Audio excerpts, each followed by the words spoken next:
Hi student, आज के इस वीडियो में हम बात करने वाले हैं पीएमटी के बारे में। तो पीएमटी के बारे में जिन्हें नहीं पता है, वीडियो को शुरू से लेकर लास्ट तक ज़रूर देखें तथा चैनल को जो लोग सब्सक्राइब नहीं किए हैं सब्सक्राइब करें। वीडियो को लाइक, कमेंट व शेयर जरूर करें। हम आ चुके हैं अपने कंप्यूटर के मेन स्क्रीन पे। आज हम बात करने वाले हैं पीएमटी के बारे में। तो सबसे पहले हम जान लेते हैं कि पीएमटी होता क्या है।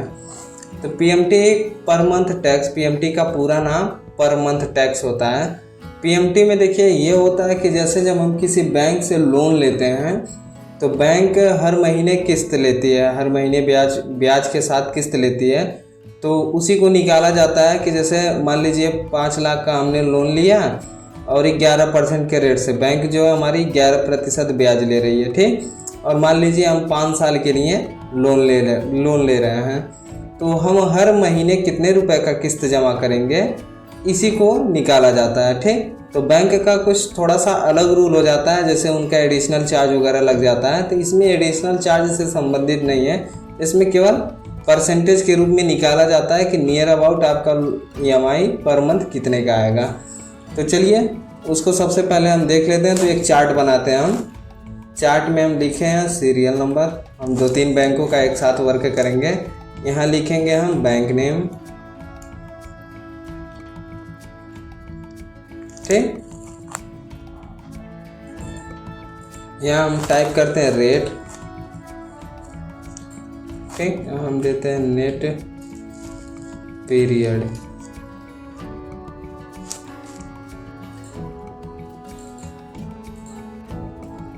ठीक। यहाँ हम देते हैं प्रेजेंट वैल्यू,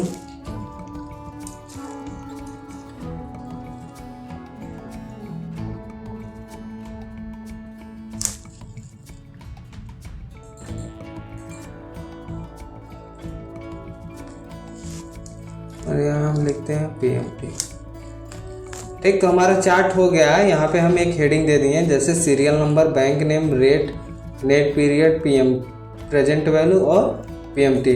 नेट पीरियड हमारा ईयर में रहेगा, हम इसको ईयर में भी लिख देते हैं ताकि कंफ्यूजन ना हो।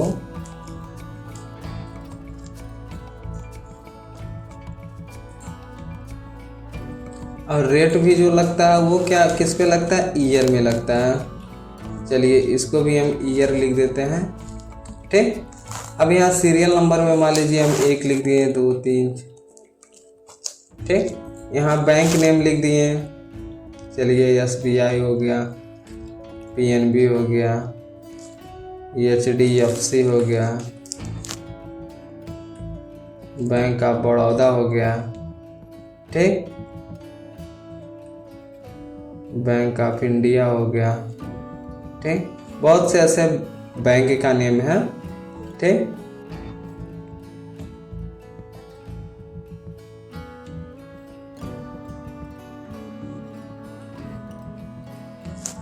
पीएसबी हो गया, पंजाब सिंध बैंक, ठीक। इस प्रकार से बहुत सारे बैंक्स हैं। यहाँ रेट हम दे देते हैं, मान लीजिए 11% ब्याज लग रहा है,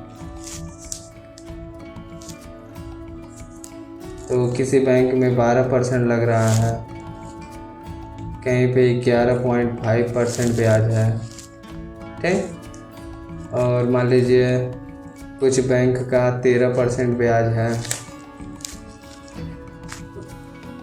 कहीं कहीं पे 14.5% ब्याज है,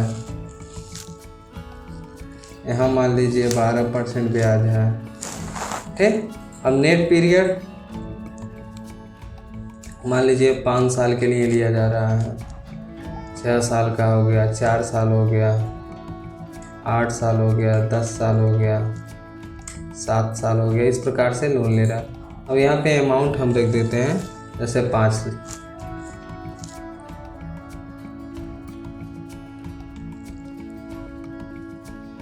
चलिए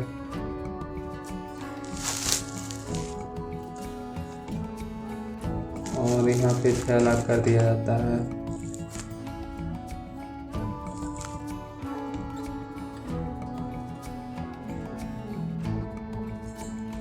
यहाँ 55,000, 45,000 और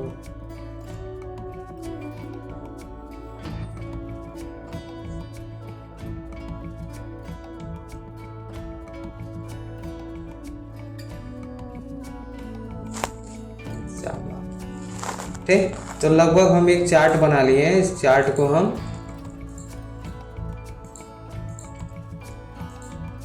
सेंटर में कर लिए। अब हम सबका निकालते हैं पीएमटी।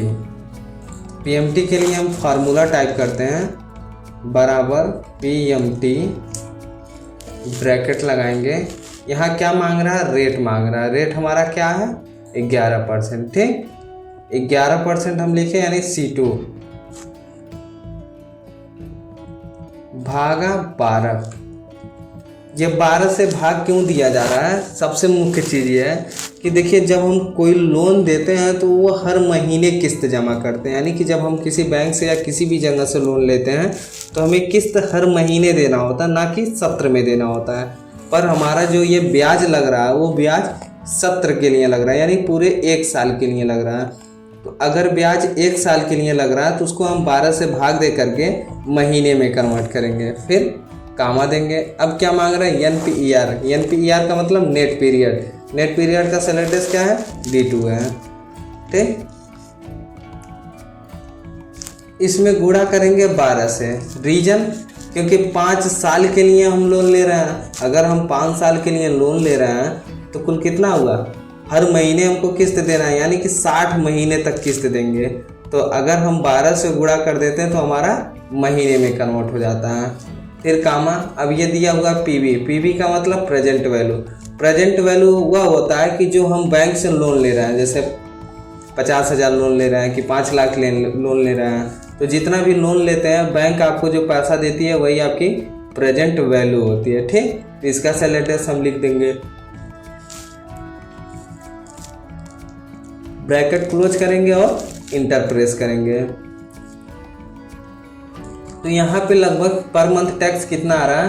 10,871 रुपये के लगभग आ रहा है, यानी 10,871 रुपये के लगभग हम हर महीने किस्त हमें देना पड़ेगा। ठीक, इसी प्रकार से इसको निकालना है तो बराबर PMT bracket PMT bracket rate देना है तो रेट का सेल एड्रेस C2 भागा 12 कामा नेट पीरियड C2 नहीं, यहाँ C3 हो जाएगा। क्यों? क्योंकि हम PNB का निकालना है। ठीक, C3 भागा 12 कामा नेट पीरियड। 6 साल के लिए लोन लिया जा रहा है तो 6 साल के लिए हम क्या करेंगे? D3 गुणे 12 कामा E3 ब्रैकेट क्लोज इंटर। ठीक, 11,730 रुपये के लगभग ब्याज आएगा। ठीक, इसी प्रकार से हम नीचे वाला भी निकाल देंगे, टोटल इसी प्रकार से हम निकाल लेंगे। ठीक, तो अब देखें यहाँ पे 45,000 का लोन ले रहा है और 8 साल के लिए लोन ले रहा है, तो मिला जुला के 756 रुपया हर महीने हमको किस्त देना होगा। ठीक, तो लगभग पीएमटी सबको समझ में आ गया होगा। पीएमटी का मतलब पर मंथ टैक्स। हम बैंक में किस प्रकार से किस्त जमा करेंगे, किस प्रकार से लोन हमको मिलता है, जब लोन मिलने के बाद हर महीने किस्त कितने की आती है, तो लगभग हम यहाँ से देख सकते हैं। ठीक, आशा करते हैं कि वीडियो आप सबको अच्छा लगा होगा। वीडियो अगर अच्छा लगा तो लाइक ज़रूर करेंगे व कमेंट भी करेंगे वीडियो पे, और स्पेशल वीडियो के लिए आप कमेंट ज़रूर करें, हम स्पेशल उस टॉपिक पे वीडियो ज़रूर बनाएंगे।